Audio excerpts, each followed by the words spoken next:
رفقای گلم سلام، وقتتون بخیر. انشالله که عالی باشید. مجید هستم، خوش اومدین به آکادمی تهرانی.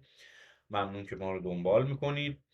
رفقا، ما چند وقت پیش یک نظرسنجی داخل کانالمون گذاشتیم در خصوص اینکه آیا با مفهوم Impermanent Loss یا به اختصار IL در استخرهای نقدینگی آشنایی دارید؟ که خب خیلی دوستان گفتن که نمیدونیم چیه. ما امروز اومدیم که در قالب یک ویدیو کوتاه این مورد رو که یکی از موارد بسیار مهم تو اسحاق‌های نقدینگی هست بهتون آموزش بدیم. زمانی که شما یک استخر نقدینگی میسازین، فرض میگیریم رو اتریوم، روی USDC، رو شبکه بیس اومدی یک استخر نقدینگی رو یک بازه قیمتی که قبلا آموزشش رو دادیم، قبلا ساختیم با هم دیگه، همش داخل کانال هست. اومدیم یک استخری رو ساختیم. فرض بگیرید تو همین محدوده اومدیم یک استخری ساختیم و برای کسب سود ولش کردیم. گفتیم آقا میخوایم سود کسب کنیم. به چه شکل؟ از کارمزدهای استخر. زمانی که استخر فعالیت میکنه، اون افرادی که تو دکس ها، تو صرافی های غیر متمرکز میان خرید و فروش میکنن، اتریوم هاشون رو میدن، USDC میگیرن، USDC میدن، اتریوم میگیرن، یک کارمزدی رو باید پرداخت کنن.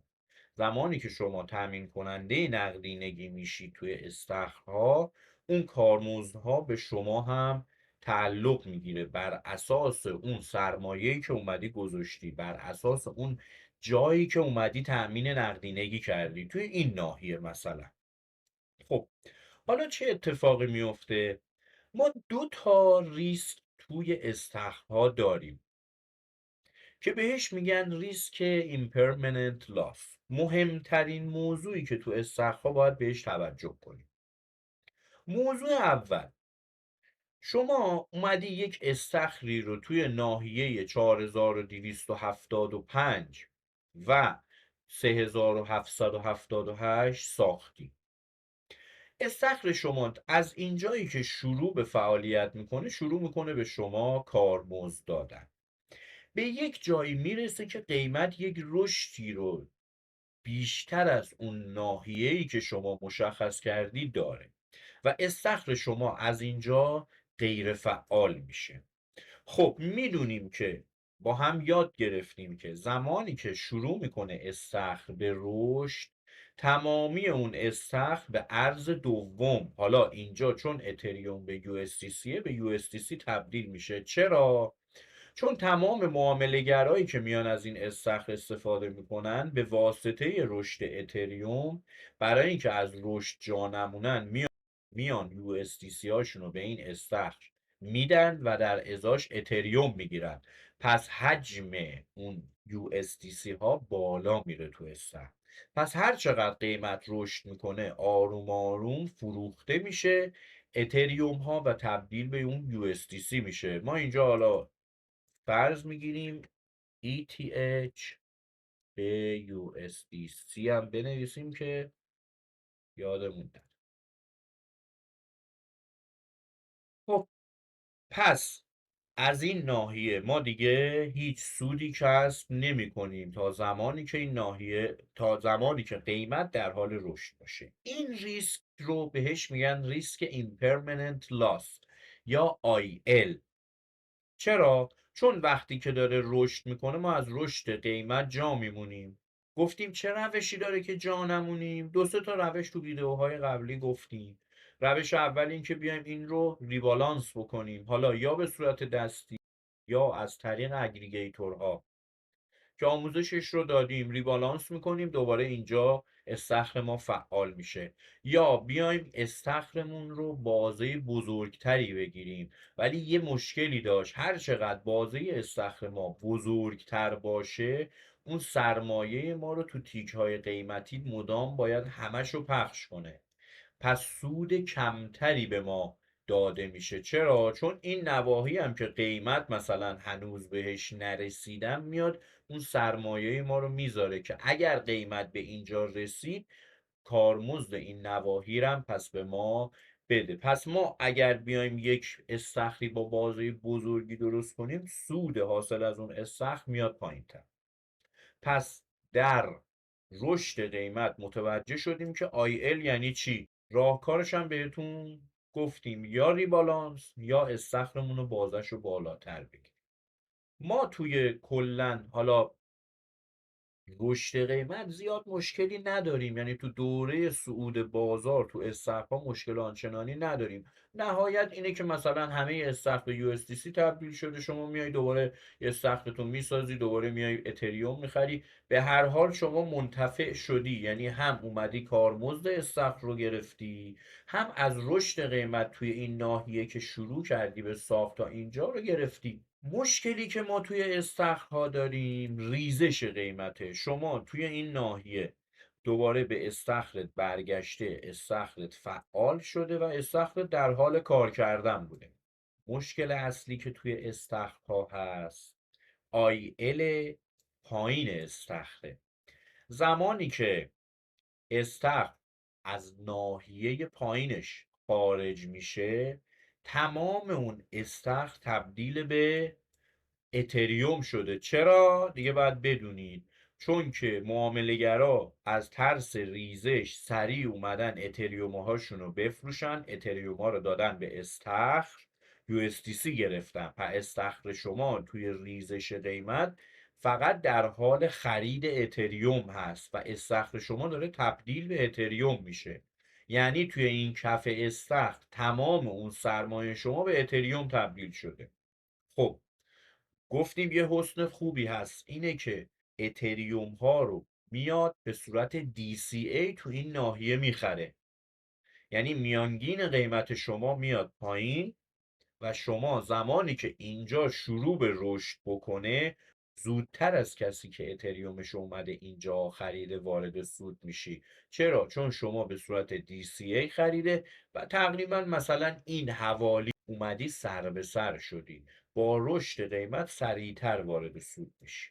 خب برای زمانی که بازار سعودیه اوکیه، ولی زمانی که بازار یهو نزول پیدا میکنه مثل اینجا، شما تمام استخرت به اتریوم تبدیل شده، اون اتریوم هم داره ریزش میکنه و شما داری ضرر میکنی رو قیمت اتریوم، ضرر تحقق نیافته. یعنی هنوز نفروختی، تا زمانی که نفروختی تحقق پیدا نکرده. اگر بیای این رو بفروشی ضرر تحقق یافته میشه، که این هم بهش میگن impermanent loss یا IL، یک ریسکی که در استخرها هست.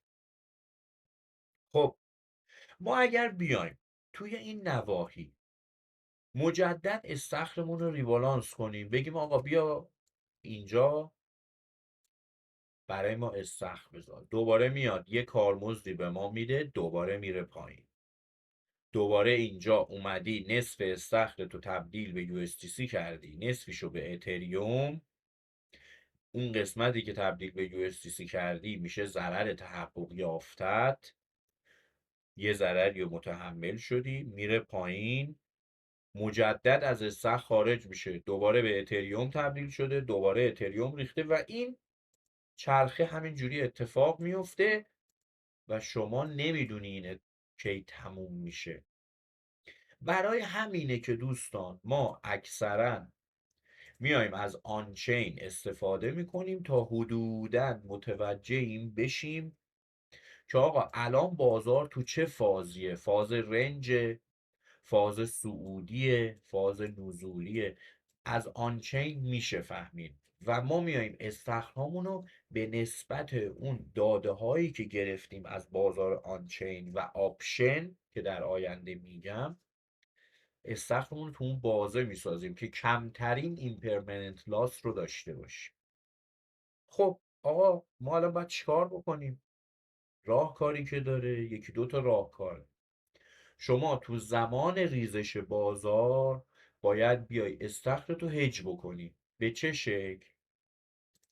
ببینید رفقا، ما یا داخل بازار آپشن میایم استخرمون رو هج میکنیم، یعنی میایم زیر استخرمونی، اون کاری که خودمون داریم انجام میدیم، میایم زیر استخرمون رو میبندیم، بیمش میکنیم. در اصل یک پوت آپشن میخریم. پوت آپشن چیه؟ با ریزش قیمت ارزش اون پوت آپشن بالا میره. چطور؟ زمانی که شما میای تو این ناحیه یک پوت آپشن میخری، میای یک تعهدی رو از فروشنده میگیری، میگی آقا اگر قیمت از اینجا رو ببینید، اگر قیمت مثلا از 3800 رفت پایین تر، شما باید اتریوم من 3800 بخری. اون فروشنده میاد به شما تعهد میده. پس عملا شما اومدی اتریوم ها تو بیمه کردی. هر چقدر این بره پایین تر، ارزش اون پوت آپشن شما بالاتر میره. چرا؟ چون وقتی قیمت اینجا رسیده به 2800، شما یک حواله خرید اتریوم تو قیمت 3800 داری دستت. میری تو بازار میگی آقا من یه حواله دارم که شما این حواله رو بیاین اگه از من بخری، اتریوم 2900 تو ازت 3800 باید بخرن. اینا مباحث مربوط به آپشنه که من به مرور بهتون آموزشش رو میدم. درسته؟ پس اون ارزش پیدا کرده دیگه. یک چیزی که شما الان قیمتش مثلا 2700، میتونی 3800 بفروشی. پس اون حواله شما ارزش پیدا کرده. هر چقدر این بریزه اون ارزشمند میشه و با فروش اون انگار که دقیقا تو این ناحیه‌ای که از 3800 هست، شما اومدی اتریومت رو بیمه کردی.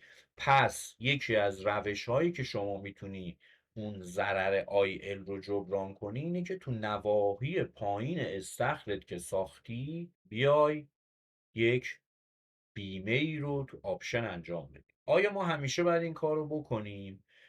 عرض کردم اگر بیای مثلا توی یک نواحی باشه که شما اینجا بازار ما سعودی بوده، تو این ناحیه اگه بیای این کارو بکنی، فقط یک پولی پرمیومی که داری توی این کف میدی همش داره از کفت میره.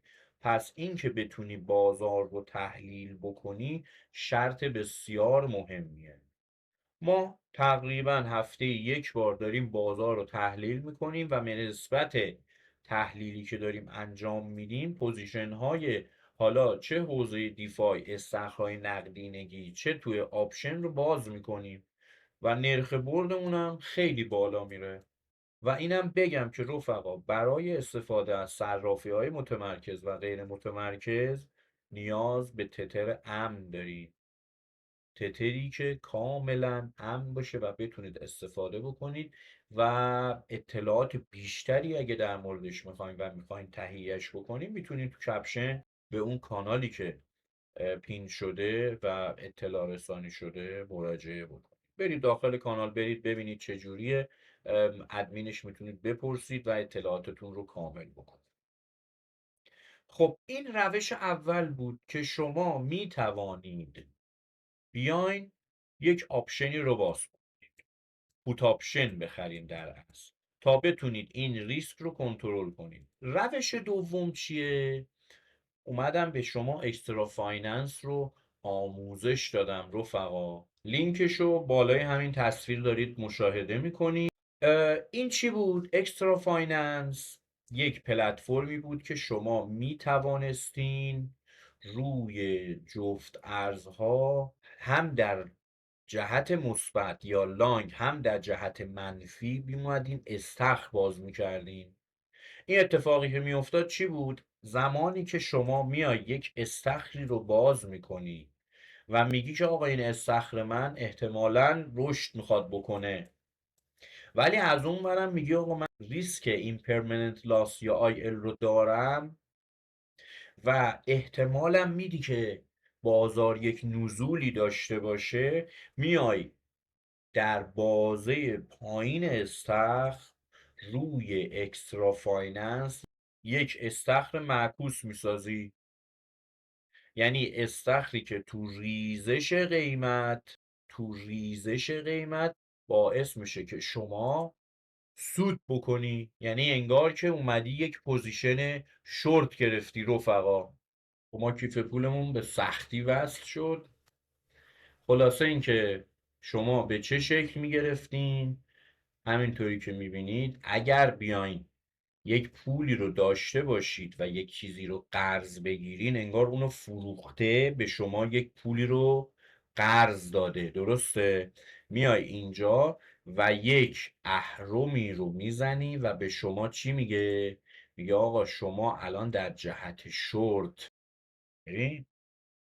اومدی یک پوزیشن باز کردی، یک استخری باز کردی. این استخر توتال ای پی آری که مثلا بهتون میده 11%، ای پی وایش 12% سالانه است و روزانه 3 سنت به شما سود میده. درسته؟